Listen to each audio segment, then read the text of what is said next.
c'est Paul. Paul Montel. Paul est né le 15 août 1936 dans une petite ferme de la Sarthe.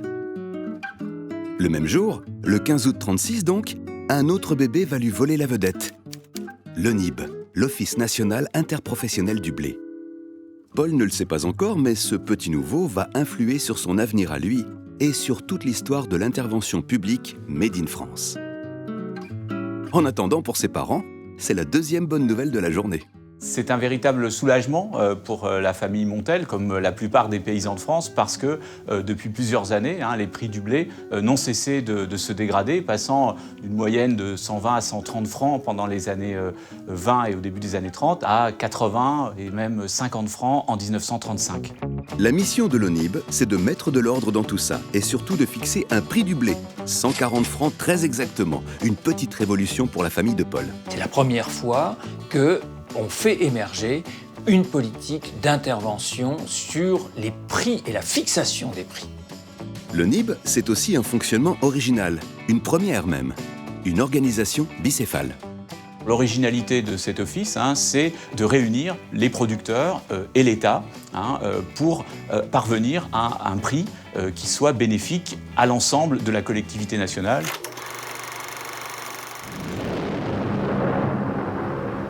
« 1939, la guerre éclate. La surproduction, c'est de l'histoire ancienne pour les parents de Paul. L'heure est au rationnement et à une plus grande intervention de l'État chargé de gérer la pénurie. 1945, Paul a tout juste 9 ans quand la paix revient. Les grands, eux, dans cette période d'après-guerre, parlent encore rationnement, marché noir. La France compte à peu près un tiers de population active occupée à l'agriculture. Mais malgré cela, nous sommes déficitaires. C'est-à-dire que la France, en 1945, n'assure pas sa couverture alimentaire. Il y a un vrai retard de productivité et de développement, tout simplement. Paul devra attendre de fêter ses 17 ans pour voir la ferme retrouver son rendement d'avant-guerre. C'est en 1953 seulement que la production agricole française redevient excédentaire. Le retour à la normale de la production débouche assez vite, au début des années 50, sur des crises structurelles. Alors elles sont moins importantes peut-être par leur ampleur que celles de 1936, mais ponctuellement, elles touchent très brutalement des régions entières. Action, réaction. Dès 1953, l'État va mettre en place des sociétés d'intervention dans les secteurs touchés par la crise. Ces sociétés privées sont chargées en cogestion avec l'État d'aider les paysans quand la crise est trop aiguë. Un peu de beurre dans les épinards pour la famille de Paul, même si ça ne résout pas tous les problèmes. Les années 60, la motorisation s'impose. Paul a un nouveau tracteur et enfin, tout s'accélère. De partout. Du côté du Parlement d'abord, où sont votées coup sur coup 2 lois d'orientation agricole en 60 et 62. Ce sont les lois Debré-Pisani. Elles restructurent de fond en comble l'agriculture française. Elles créent surtout le format. 5 lettres magiques pour Paul. Le format, c'est la mise en place d'un nouveau système par rapport à l'Office qui s'intéressait seulement à la fixité et à la régulation des prix. Le format, Fonds d'orientation et de régulation des marchés agricoles, introduit l'idée d'encourager les producteurs à aller vers des formes modernes d'exploitation et d'organisation économique. Deuxième coup d'accélérateur au niveau européen. Cette fois, on y est, la PAC, la politique agricole commune. Elle est signée le 14 janvier 62. Pour Paul, plus de doute, maintenant, c'est l'Europe qui va tenir les cordons de la bourse. Le mécanisme mis en place en France par le format fait école en Europe dans les années ultérieures avec la création du FEOGA. C'est l'équivalent au niveau européen du format, c'est-à-dire une double activité d'orientation et de régulation. Fin des années 60, la PAC est en ordre de marche. Là, Paul comprend qu'il doit se spécialiser. On rationalise, on optimise. Il choisit le lait et il y va à fond. Il faut dire que dans les années 70, les vaches laitières, c'est un peu la poule aux œufs d'or.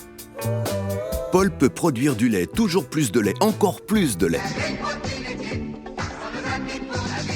Paul a l'assurance d'écouler sa production et à un prix garanti, donc il produit. Il y a l'illusion que le marché a besoin de tout ce que l'on produit, ce qui n'est pas vrai. Changement radical d'ambiance dans les années 80. La surproduction, ce n'est plus possible. Ça, Paul le sait très bien, mais cela ne l'empêche pas de s'interroger. Que vont faire les pouvoirs publics? Que va-t-il devenir? La première réponse arrive dès 82. Des offices, un par filière. 1982, c'est la première arrivée de la gauche au pouvoir. Et donc, elle décide, la gauche, de mettre en place le système des offices, de généraliser par produit le système des offices. Une réponse qui ne suffira pas. Patatras. En 84 arrivent les quotas laitiers, la cata pour Paul. Paul reçoit la mise en place des quotas laitiers comme une très mauvaise nouvelle parce qu'il était sur une lancée de développement et d'augmentation de sa production. Et donc là, il y a un coup de frein qui est donné. Mais Paul, comme ses voisins, vont l'intégrer parce qu'ils vont aussi trouver une forme de stabilité. Les années 90.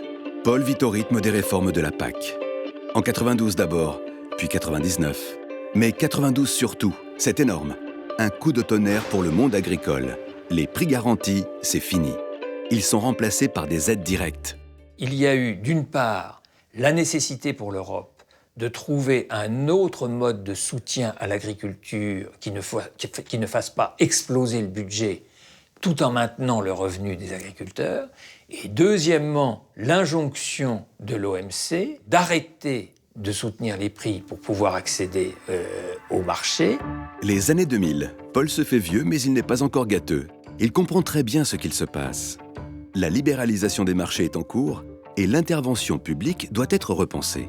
La création d'un nouvel établissement, France Agrimaire, en 2009, fusionne tous les offices des différentes filières. Plus question de spécialiser, mais au contraire, de renforcer les synergies. Le rôle de France Agrimaire vis-à-vis des filières, on peut le résumer avec 3 mots. Éclairé par les études, par ce qui peut être mis en place en termes d'observatoires, etc. Accompagner notamment dans les moments difficiles, au moment des crises, et orienter. Et ça, c'est amener les filières à avoir une vision stratégique qui leur permet de construire leur futur. En 2015, c'est donc à France Agrimaire que revient la gestion de la fin des quotas laitiers. Le symbole d'un monde agricole qui se transforme. Un monde plus ouvert, plus concurrentiel, plus écologique et plus durable aussi. Il y a un virage qui s'opère dans l'agriculture. L'agriculture, elle est aussi très très tournée vers le monde. Elle a d'autres contraintes environnementales, etc. Les consommateurs ont d'autres attentes. Donc les filières agricoles, elles connaissent une révolution. Et il faut que l'intervention publique suive aussi et précède même cette révolution. Il faut que l'intervention publique, elle soit là pour accompagner l'agriculture telle qu'elle est aujourd'hui. Et aujourd'hui, elle est vraiment différente de ce qu'elle était il y a 80 ans quand on a commencé. 2016, Paul a 80 ans cette année. Aujourd'hui, c'est son fils et sa belle-fille qui dirigent l'exploitation. Sa petite fille parle de prendre la relève. Anaïs dit qu'elle veut se regrouper avec d'autres agriculteurs. Elle dit que l'individualisme, c'est mort. Qu'il faut utiliser les nouvelles technologies et être plus respectueux de l'environnement. Paul, lui, il ne sait pas trop. Ce qu'il sait en revanche, c'est que le monde agricole en a vu d'autres depuis 80 ans. Qu'il a déjà su se transformer et qu'il peut encore le faire. La fin des paysans, c'est pas pour demain. Et ça, Paul, il en est sûr et certain.